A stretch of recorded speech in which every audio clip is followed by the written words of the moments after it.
Let's talk about putting. And I'm talking about serious, basic, inside 30-foot putting. It's really the hardest part of the game. So first, let's talk about the weapon of choice. What do you like to throw? What's your putter, Ken? I like to throw the KC Pro AVR. It's a blunt edge disc, it's rounded, it's a very slow flyer.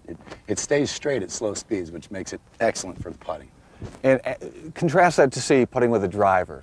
Well, a driver is made to fly at higher speeds, so at slower speeds it tends to get offline. You want to go to the left a little too early. And plus the sharp edge doesn't quite do well in the chains. It kind of wants to cut through a little more than a blunt edge disc. Now show me how you hold your putter. I hold my putter the same way I hold my drivers and approach everything. I'd use a stacked grip. It's basically the same grip for every throw to promote consistency. Okay. What about you, Brad? What do you like to throw? Same weapon of choice, the KC Pro AVR. I like them for the same reasons that Ken does. They hold a line very well, and the chains just seem to want to grab them.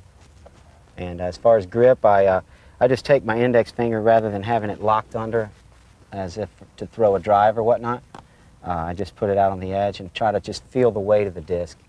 And I use what's called a push putt, where I get set up athletically from underneath with the legs and push that forward, and then the hand just comes out naturally towards the target. All right, so you're both using different grips, but you're both equally successful putting. So let me ask you this. I mean, it's not like it's a long way to go here. You know, we can all throw that far, but yet putting is so hard. It's got to be the mental aspect that makes it hard. So how do you get into that place in your head, Ken, when you're putting that gives you, what you need to get it in the chains? I like to just focus on positive energy and confidence. If you have confidence and positive energy, you're probably going to make a pretty good stroke.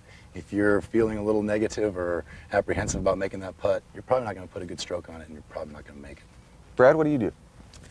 The way I get my confidence, which is just what Ken spoke about, is through a lot of practice. I feel like if I get in a couple hours every day or every other day and just maintain that constant rehearsal, so I've got a good, relationship with the feel, that I feel confident naturally coming up to the putt. So I would do basically like Ken says and just think of something positive and just feel like I'm going to make the putt. So do you think of like, a girlfriend or Christmas, things like that? Do you go that far out? Sure. Sometimes to detach myself from the result, I just simply think of something positive. Like, I love Elle McPherson. She is so gorgeous. Oh, she's my dream girl. And just putt it and just keep a nice positive thought process going, which is totally unrelated to the actual process, and it seems to work sometimes. It's all about the positive energy, like Ken said. All right, we've got our grips, we've got our discs, we've got our energy. Now we need the mechanics of the shot. How do you set up, Ken, for a putt?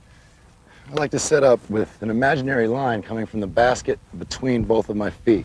And I get my feet almost as close as I can to that line, heel, toe. And then I'm pushing off my back foot to create the forward momentum. And I try and keep my disc right on that imaginary line. Give it the push. It stays on line. Where's your release point?